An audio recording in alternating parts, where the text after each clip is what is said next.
October 29, 1281, south of the Syrian city of Homs. Sultan Qalawun watches as the right wing of his army completely collapses. Mongol cavalry and Georgian auxiliaries are routing his entire left flank. His soldiers are fleeing toward Lake Homs in panic. Qalawun has two choices: retreat and lose Syria, or personally lead his center into the Mongol main force and hope his men hold.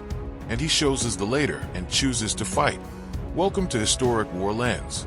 Hit subscribe because this is the story of how the Mamluks proved that their victory at Ain Jalut 21 years earlier was not luck.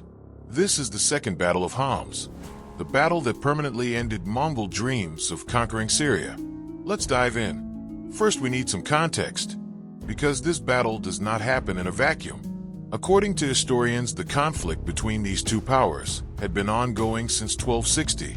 That is when the Mamluks won at Ain Jalut, the first time anyone had defeated the Mongols in open battle and made it stick. But here's the thing: the Mongols never accepted that defeat. The Ilkhan, that is the Mongol ruler of Persia, is named Abaka Khan. He has been trying to take Syria for years. In 1260, 1277 at Albistan, every time the Mongols push, the Mamluks push back. But Abaka is convinced he just needs a bigger army, a better plan, and maybe some help. So in 1280, he assembles the largest force the Ilkhanate has ever sent against the Mamluks. According to the sources, the Mongol army numbers somewhere between 40,000 and 50,000 men. That is historian Reuven Amitai's estimate, which is more conservative than some medieval sources that claim 80,000. But it is not just Mongols. Abaka brings allies: King Leo II of Cilician Armenia, King Demetrius II of Georgia, both Christian kingdoms, both historic enemies of the Muslims, both eager to help the Mongols crush the Mamluks. This is a coalition army, diverse, experienced, and massive. On the Mamluk side, you have Sultan Qalawun, full name Al-Malik Al-Mansur Qalawun. He has only been Sultan since 1279. 2 years. He is still consolidating power, still dealing with rival Mamluk factions, still proving himself.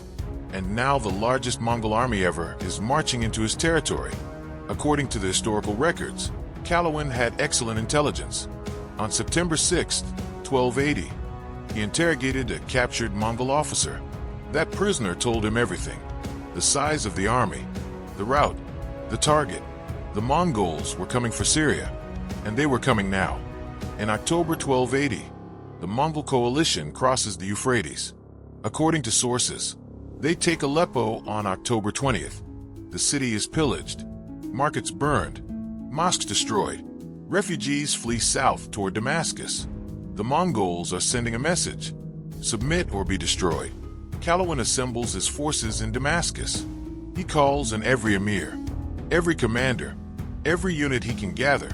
His army is maybe 20,000 to 25,000 men, less than half what the Mongols have. He holds a war council. The question is simple: where do we fight them? According to the historical sources, Qalawun initially favors defending Damascus. It is fortified. It has supplies. Let the Mongols come to us. But his emirs disagree strongly. They argue for advancing to Homs. Meet the enemy in the field. Do not let them reach Damascus. Do not give them time to besiege us. The emirs are so insistent that they basically tell Qalawun, we are going to Homs with or without you. So he agrees. The army marches north. Then something crucial happens. A deserter from the Mongol army comes to the Mamluk camp. According to the sources, this deserter reveals the Mongol battle plan. Their strength is concentrated in the center. That is where Monk Timur, Abaka's brother and the army commander, will be. The Mongols plan to smash through the Mamluk center with overwhelming force. Qalawun now knows exactly what the Mongols are going to do. He can prepare. By October 28, both armies are camped near Homs. The Mamluks are south of the city. The Mongols are to the north and east. Tomorrow they will fight. The question is, who has the better plan? October 29th, 1281. Dawn. Both armies form up. The Mamluks arrange in 3 divisions: left wing, center, right wing. Standard formation. The Mongols do the same. But remember, They have cavalry from 3 different armies: Mongols, Georgians, Armenians. Each group fights differently. The challenge is coordinating them. The battle begins. According to the one account, both flanks immediately engage. On the Mongol left, they attack the Mamluk right wing. The fighting is intense, but neither side breaks. It is a grinding stalemate. But on the other flank, completely different story. The Mongol right wing, commanded by the Georgians and Armenians under King Leo II, smashes into the Mamluk left wing, and it is not even close. According to multiple historical sources, the Mamluk left wing completely collapses. Soldiers flee. Units break apart. The Georgians and Armenians pursue them all the way to Lake Homs. This is disaster. A third of Qalawun's army has just disintegrated. The Georgian and Armenian cavalry pause at the lake. They are waiting for the rest of the Mongol army to finish the job. They assume the battle is won. After all, they just destroyed an entire wing of the enemy army. But they make a crucial mistake. They stop. Instead of wheeling around and hitting the Mamluk center from behind, they wait. That hesitation will cost them everything. Back in the center, Qalawun sees his left wing collapse. He knows if his center breaks now, the battle is over. Syria is lost. Egypt might be next. So he does what great commanders do. He leads from the front. According to the historical accounts, Qalawun personally takes command of the Mamluk center. His elite Mamluks, his personal bodyguard, his best troops, all rally around him, and they hold the line. The Mongol center, under Monk Timur, charges the Mamluk position. This is what they planned: break the enemy center with overwhelming force. The Mongols are experts at this. They have done it 100 times. But the Mamluks do not break.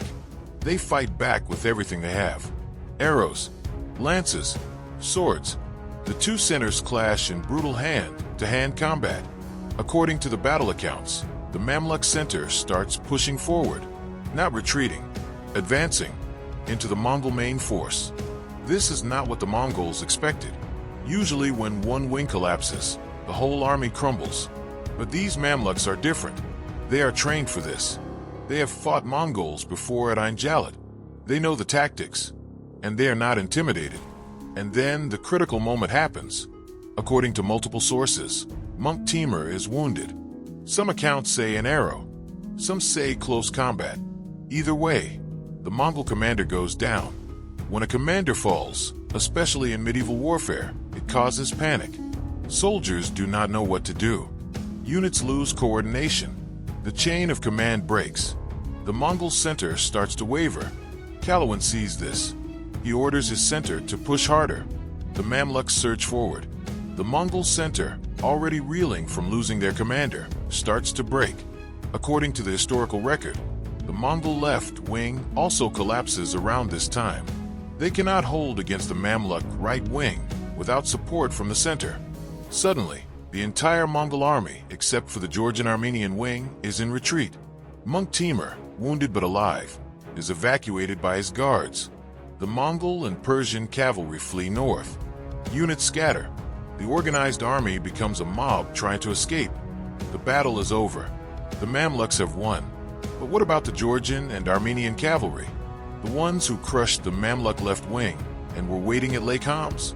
They return to the battlefield and find the battle lost. Their allies are fleeing.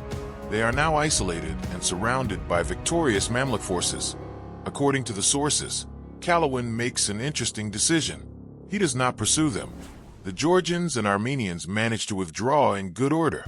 Why did Qalawun let them go? Historians debate this. Maybe his army was too exhausted.